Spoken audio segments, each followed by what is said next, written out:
I walked up to the Jeep, I opened the back end, and I put this body in the back end of my Jeep and closed the door. I was like a walking zombie.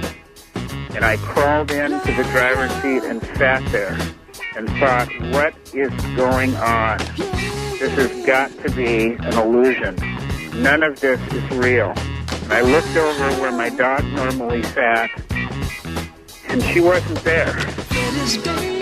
Freddie the Alien. That's what I said. And she wasn't there.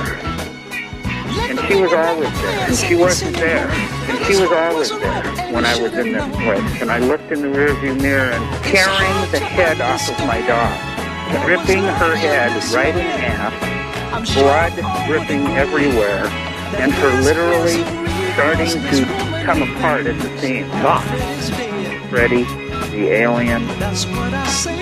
And I wielded this thing as hard as I could and hit this creature in the head, splitting its skull open about 1.5 to 1 inches on the left side. And there was skin and bone and intercranial material exposed. You hit the alien, it fell back 4 feet. It's believed now that it was actually the suit Freddie was wearing that formed the pseudopod that attacked Suzy. Freddie the Alien. As far as I was concerned, I killed it.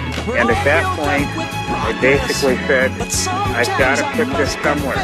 Got to put it somewhere. So I ended up taking it out of the Jeep, putting it in my garage, in my large freezer. You have one of those casket-like freezers. Right.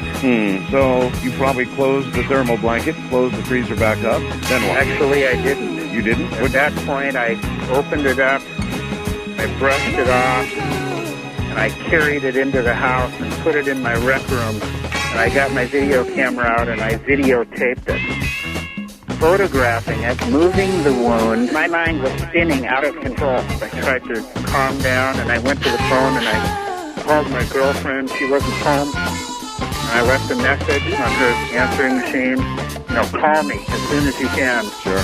And then I called another friend of mine, Gary, and I said, call me. I need your help now.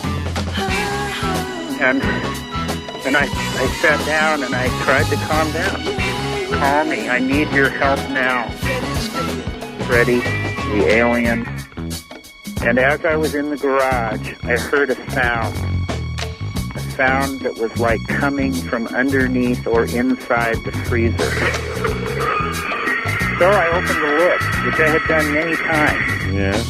And all of a sudden, this thing sat up out of the end of the thermal blanket and screamed at me. I brushed it off. I carried it into the house and put it in my rec room. And I got my video camera out and I videotaped it. And then we didn't know what to do. I wasn't sure. Now your dead alien isn't dead anymore. Freddie the Alien.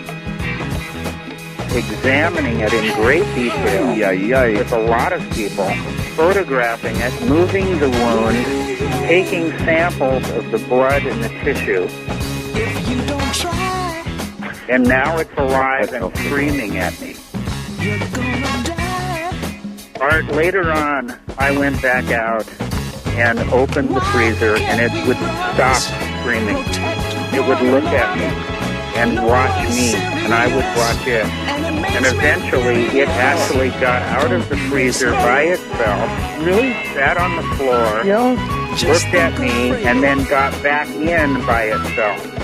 Freddie the Alien. As far as I was concerned, I killed it. You looked down and screamed at the same time that it did. Was its skull open? Yes, there was an opening in the breach in the skull, and there was skin and bone and intercranial material exposed.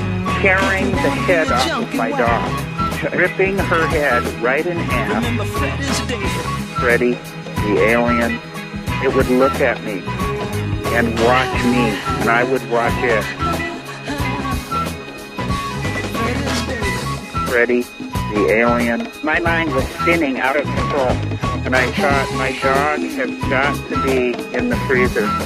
I must have somehow, my dog got killed You flipped out. I flipped out and I brought her home. Killed my dog. Yeah, I understand all these emotions. So what then? What you went? So at that point, I went back out to see, and I walked back out there to the garage, and I opened the thermal blanket, and it wasn't my dog.